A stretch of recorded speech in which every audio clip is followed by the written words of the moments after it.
मन की शांति।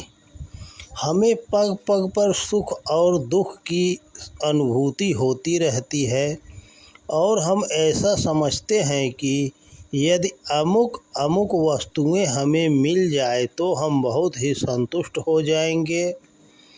परंतु जैसे ही वह वस्तु मिल जाती है हम उसके सुख का अनुभव न कर उसकी रक्षा की चिंता में दुखी होने लगते हैं।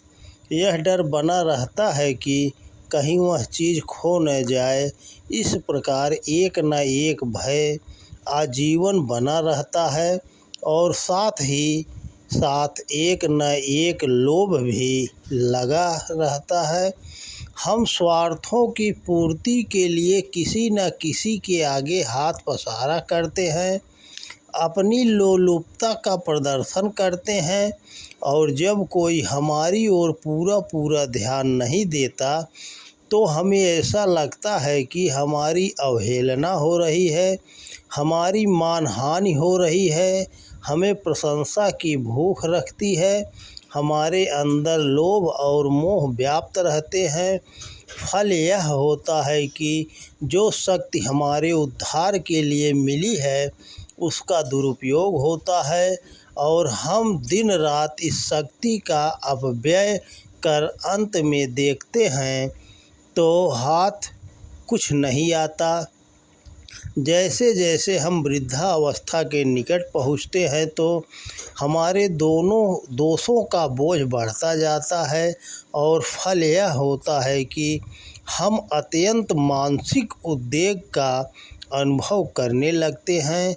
शक्ति के अपव्यय से बचने का उपाय होना आवश्यक है।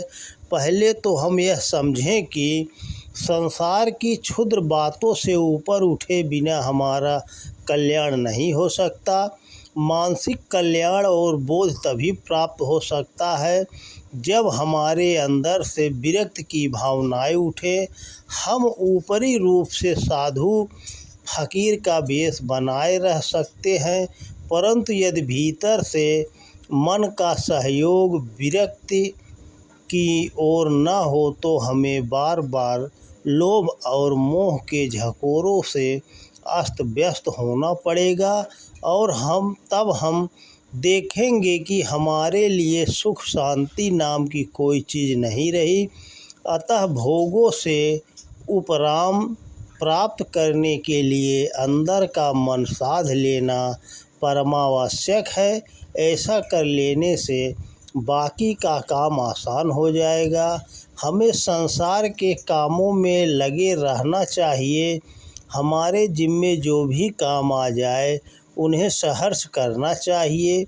यदि सभी लोग काम छोड़ना प्रारंभ कर दें तो फिर कैसे होगा।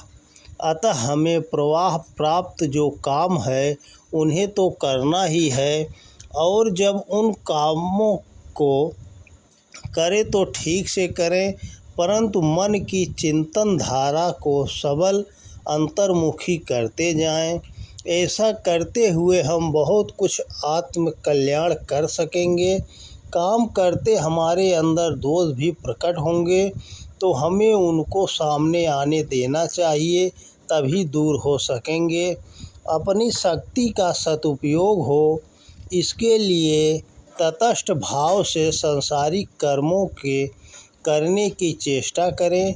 ऐसा यदि हम करें तो कर्म का बोझ हम पर नहीं पड़ेगा और हम संसार के होकर उसमें फंसने से बच जाएंगे। विनोबा जी कहते थे, समुद्र के किनारे खड़े रहकर ही हम समुद्र की लहरों का दृश्य देख सकते हैं। जो व्यक्ति उन लहरों में डूब रहा है वह उस दृश्य को किस भांति देख सकेगा। उसी भांति हमें भी अभ्यास और विरक्ति के द्वारा धीरे धीरे मन को शांत करने का प्रयत्न करना चाहिए। फलस्वरूप हम अपनी शक्ति का क्षय रोक सकेंगे। इसलिए अनुभवी संतों ने इस बात पर बार बार जोर दिया है कि इस संसार को नाश्वर समझो, अपने शरीर को नाश्वर समझो, अपनी मृत्यु को सदा सामने रखो। जब तुम निश्चिंत भाव से काम कर सकोगे और संसार में फंसने से बच जाओगे। हम जो प्राप्त कर्म पाए उसमें अपना संतोष मानें और उसको ठीक ठीक करने का अभ्यास करें। उसे करते हुए अपने अंदर चिंतन करते रहें और इस बात का ध्यान रखें कि हमारे चिंतन में आध्यात्मिकता की ही बातें बार बार आएं।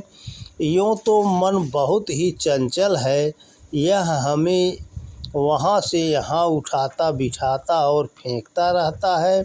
अतः धीरे धीरे ही इसको बस में किया जा सकता है। अस्तु हमें सतत इस ओर प्रवृत्त रहने की चेष्टा करनी चाहिए। यदि कोई चीज़ हमारे मन के अनुकूल न हो तो हमें उस समय क्रोध अथवा क्षोभ दिखलाने की आवश्यकता नहीं। हम उन्हें रोकें और समझें कि दैनिक जीवन में सभी को इस प्रकार की आशा, निराशा और सुख दुख का अनुभव करना पड़ता है। कोई भी इससे बचा नहीं रह सकता है।